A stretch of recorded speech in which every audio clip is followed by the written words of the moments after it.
Imagine yung nagre-relax ka lang. Tapos ito yung view.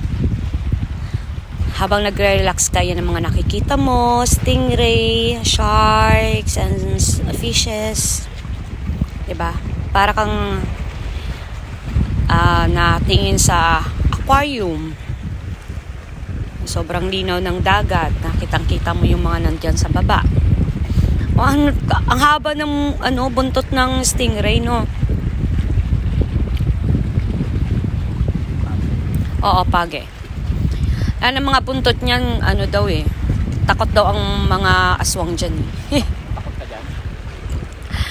Tsaka na, pag naging aswang ako, matatakot ako dyan.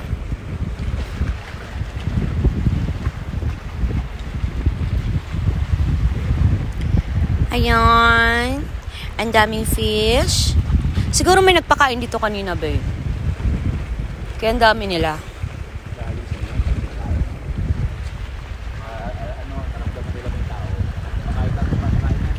Oo nga, siguro sabi, dito tayo may tao.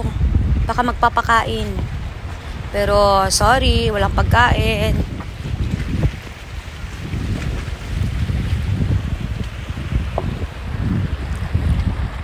Hi! Tinatawagan ko kayo. Kayo, mga shark and stingrays. Umarini kayo. Ang dami, no? Dito, imagine na anniversary nyo, tapos dyan kayo magdi-dinner date with magandang setup, tapos may barbecue and all, may wine and everything. Tapos, inaayusan nila to eh. May maraming decorations. Tapos, ang pinakabonggang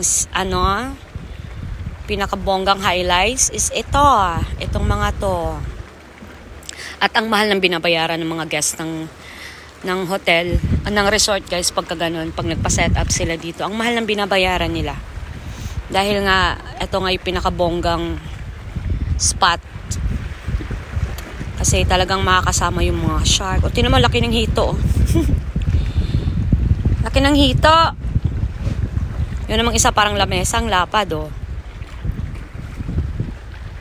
Diba? Nakaka-alis ng stress. 4, it's 5. Kala mo naman talaga stress siya. Bye!